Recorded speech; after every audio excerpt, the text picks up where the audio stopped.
Hi friends, இன்றைக்கான 20 previous year questions என்னன்னு பார்க்க போகிறோம். ஃபஸ்ட் கொஷின் பார்த்திங்கன்னா, திருக்குறளை லத்தீன் மொழியில் மொழிபெயர்த்தவர். திருக்குறளை 108 மொழிகளில் மொழிபெயர்த்திருக்காங்க. அதில் லத்தீன் மொழியில் மொழிபெயர்த்தவர் யார் அப்படின்னு பார்த்திங்கன்னா வீரமாமுனிவர். அடுத்த கேள்வி, பெரியாரை பேணி தமரா கொளல். இதில் தமர் என்பதன் பொருள். தமர் அப்படின்னா துணை. அடுத்த கேள்வி, தீயொழுக்கம் காணல் நீர் போன்றது. பொருத்தமான பொருள் யாது? காணல் நீர்னா என்ன அப்படின்னு கேட்டிருக்காங்க. அதுக்கான விடை பார்த்திங்கன்னா இருப்பது போல் தோன்றும் ஆனால் இராதது. அடுத்த கேள்வி, ஓமை தொடரின் பொருத்தமான பொருளை தேர்ந்தெழுதுக. அறிஞர் அண்ணாவின் மேடை பேச்சு மடை திறந்த வெள்ளம் போல் அமைந்துள்ளது.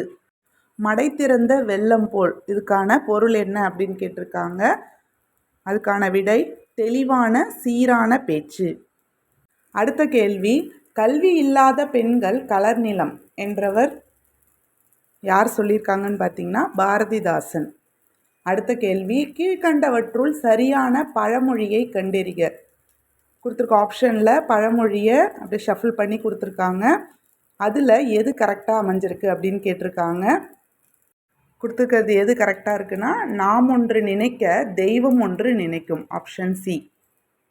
அடுத்த கேள்வி, தமிழ் செய்யுள் கலம்பகம் என்னும் நூலை தொகுத்தவர்.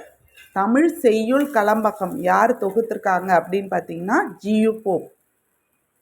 அடுத்த கேள்வி, வீருடை செம்மொழி தமிழ்மொழி உலகம் வேரூன்றிய நாள் முதல் உயிர்மொழி என்று தமிழின் பெருமையை பறைசாற்றியவர் யார் அப்படின்னு பார்த்தீங்கன்னா பாவலேறு பெருஞ்சித்திரனார். அடுத்த கேள்வி, பண்டைய காலத்து துறைமுக நகரங்கள் பற்றி கூறும் நூல் எது? ஆன்சர் பார்த்தீங்கன்னா பட்டினப்பாலை. அதுதான் துறைமுக நகரங்களை பற்றி கூறுகின்ற நூல். அடுத்த கேள்வி, ஆற்றூர் பேச்சு வழக்கில் டேஷ் என மருவி உள்ளது. ஆற்றூர்ன்றது ஆத்தூர்னு தான் மாறியிருக்கு. அடுத்த கேள்வி, யாமறிந்த புலவர்களிலே கம்பனை போல் என்று புகழ்ந்து கூறியுள்ளவர் யார்? யாருன்னு பார்த்தீங்கன்னா பாரதியார். அடுத்த கேள்வி, மன்னனும் மாசற கற்றோனும் சீர்தூக்கின் மன்னனின் கற்றோன் சிறப்புடையன். இப்பாடல் வரிகள் இடம்பெற்றுள்ள நூல் யார் சொல்லியிருக்காங்கன்னா ஔவையார். இடம்பெற்ற நூல் மூதுரை. அடுத்த கேள்வி, வாணிகம் செய்வோர்க்கு வாணிகம் பேணி பிறவும் தமபோல் செய்யின். திருக்குறள் உணர்த்தும் கருத்து. வாணிகம் செய்கிறத பற்றி கொடுத்துருக்க குறள். இது எதை உணர்த்துது அப்படின்னு பார்த்தீங்கன்னா நேர்மை. அடுத்த கேள்வி, கூற்று 1 ஏர் எழுபது 14 கீழ்கணக்கு நூல்களில் ஒன்று. இது 14 கீழ்கணக்கு நூல்களில் ஒன்று கிடையாது. அடுத்து கூற்று 2 ஏர் எழுபதை பாடியவர் கம்பர். இது கரெக்டாக இருக்குது. கூற்று 1 தவறு, கூற்று 2 மட்டும் சரி. Option B. அடுத்த கேள்வி, நீல பொய்கையின் மிதந்திடும் தங்கத் தோணிகள். இக்கூற்று யாருடையது? யார் சொல்லியிருக்காங்கன்னு பார்த்தீங்கன்னா அர்ஜுனன். அடுத்த கேள்வி, உலகம் உயிர் கடவுள் ஆகிய மூன்றையும் ஒருங்கே காட்டும் காவியம்தான் பெரிய புராணம் என்று கூறியவர் யார்? பெரிய புராணத்தை பற்றி நிறைய பேர் புகழ்ந்து சொல்லியிருக்காங்க. ஆனால் உலகம் உயிர் கடவுள்னு இதை ஒருங்கிணைந்தே காட்டுற காவியம் அப்படின்னு யார் சொல்லியிருக்காங்கன்னா திருவி கல்யாண சுந்தரனார். அடுத்த கேள்வி, பண்டைய காலத்தில் யோகம் பயின்று அறிவு நிரம்பியவர்கள். ஆப்ஷனில் ஆழ்வார்கள், சித்தர்கள், நாயன்மார்கள், புலவர்கள் கொடுத்துருக்காங்க.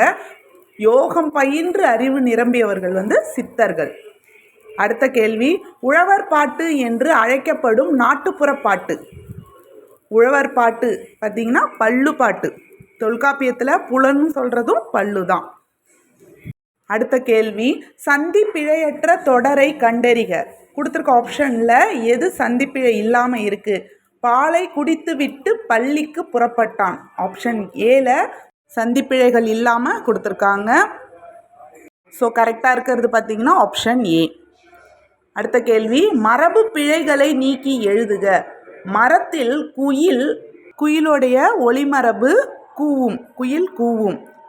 மரத்தில் குயில் கூவி கொண்டிருந்தது. ஆப்ஷன் சி தான் கரெக்டாக இருக்குது. அவ்வளோதான் ஃப்ரெண்ட்ஸ், இன்றைக்கான 20 கொஷின்ஸ். வேறு ஒரு கண்டென்ட்டோட நெக்ஸ்ட் வீடியோவில் பார்க்கலாம். தேங்க்யூ.